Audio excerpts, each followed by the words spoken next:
Hi, my friends, this is JTLive, and welcome back to another episode of South Stand Stories, the series. Of course, we'll go through everything happening in and around the world of Leeds United, and we have a little talk about it. And that just was a little bit boring, wasn't it? It was a little bit dull. I have to be honest with you guys. I was not enthralled watching that game. I really wasn't. I wasn't disappointed. I thought Leeds performed decently in patches, but there's just no excitement, no buzz, no razzmatazz, nothing that gets you off your seat watching Leeds right now. There just isn't, and you can try and kid yourself. You can look at a couple of decent opportunities we had. You can look at when Rodrigo gives the ball to Nonto, and I say he probably should have given the ball to Jack Harrison, who I thought was in better space. You can look at some of these other moments, and you can try and tell yourself, you know what, yeah, Leeds had a couple of opportunities. Leeds were all right in the game. Leeds were the more impressive side. We had more possession. There were times in the second half, especially early on in the second half, where we looked decent and we were starting to build some pressure in there. But what does the pressure mean if it doesn't result in breaking something? When you apply pressure to something, the sole purpose of applying pressure to something is to squeeze it in, to condense it, or to break it. If I apply pressure on this phone screen here, yeah, I apply pressure on this, it is to smash the screen. I'm not applying pressure onto it to do nothing. And unfortunately, that's what we did. Rodrigo Moreno, I thought, was our shining light in terms of the final third, in terms of creating something. I think Nonto was very good, and Harrison in the second half was actually very good in getting us up the pitch and getting us into dangerous areas. But when we got there, we just didn't have anything going. Rodrigo was kind of creating stuff, but he was creating stuff out on the right-hand side, and he wasn't in the middle enough. I'd like someone else to be creating it for him. And we just didn't really have that cutting edge. Now look at the positives. We'll look at the positives first.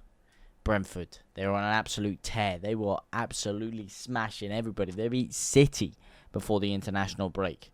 Liverpool, dusted. Done.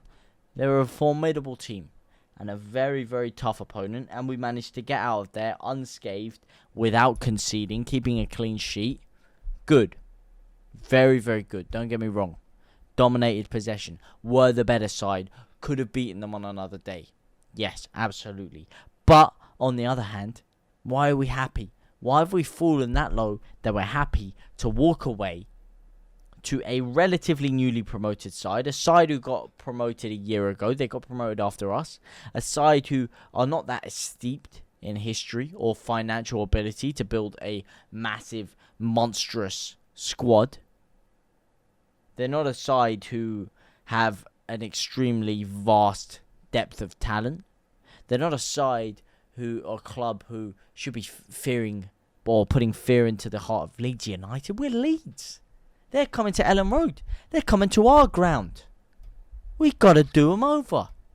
We shouldn't be happy with a draw. We should be happy with a win.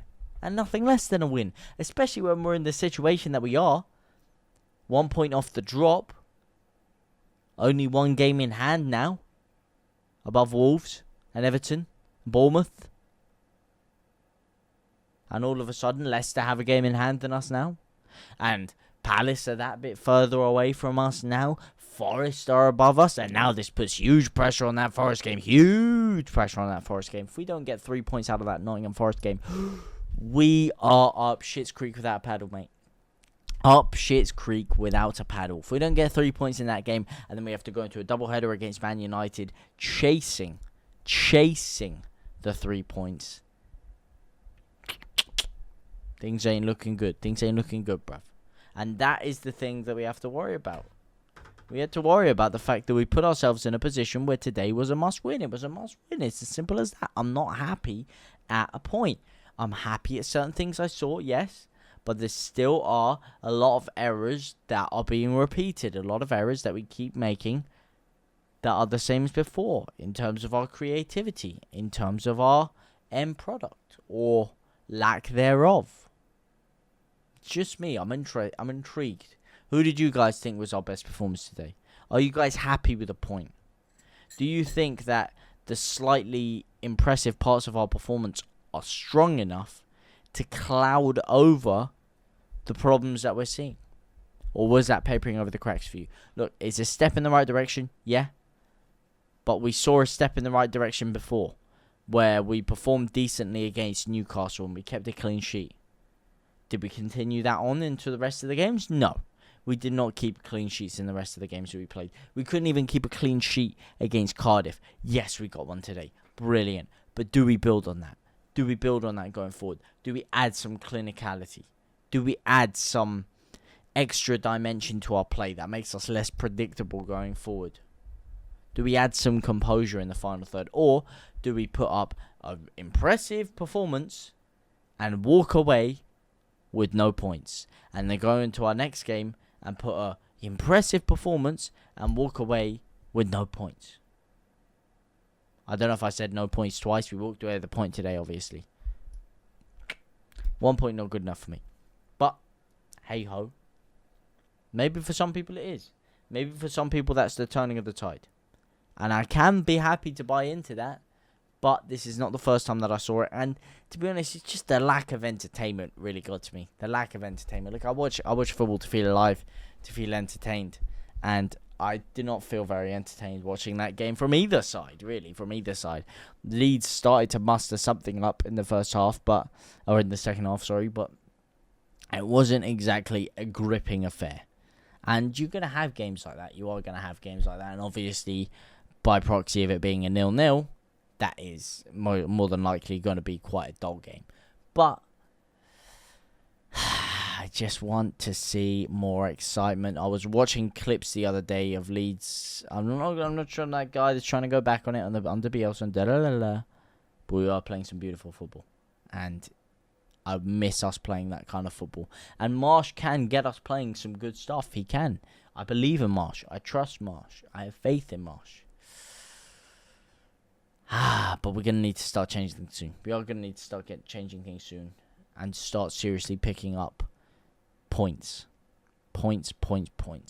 Doesn't matter how well you play. Doesn't matter how well you play in moments. And what these little impressive things are. If we don't get any points. If we don't score.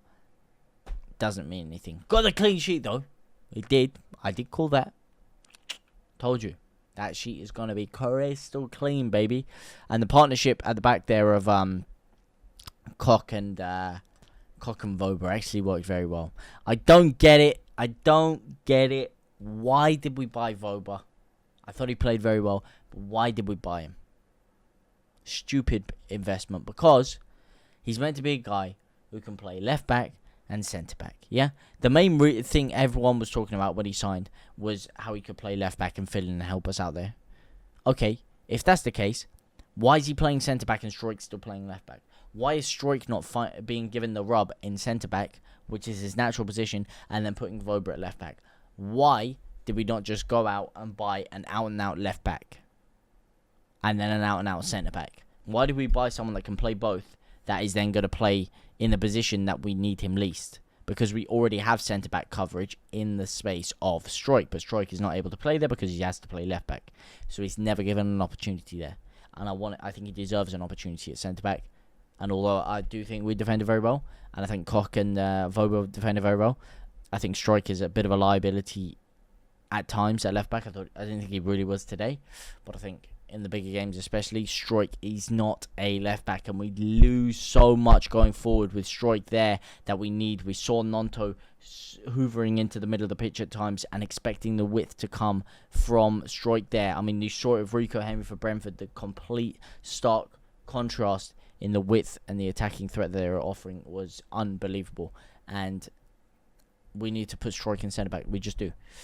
So although I thought Vobra played well, and I'm not criticising him, I'm criticising the fact that why did we buy someone who can play both positions instead of fixing the deficiencies that we have and allowing Struijk an opportunity? I think he deserves an opportunity at centre back. I just do.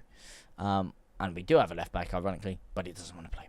But anyway, guys, let me know what you guys think down in the comments just down below. I don't want to complain, because we did get a point, and things are on the up and up, and we are going to go on a massive cup run. We are going to get to the FA Cup final. We're going to win the FA Cup. We're going to make this all into Europe. Title charge is coming. Let me know down in the comment section down below if you guys thought, though. But for now, I will see you very, very soon. At my brothers and my sisters.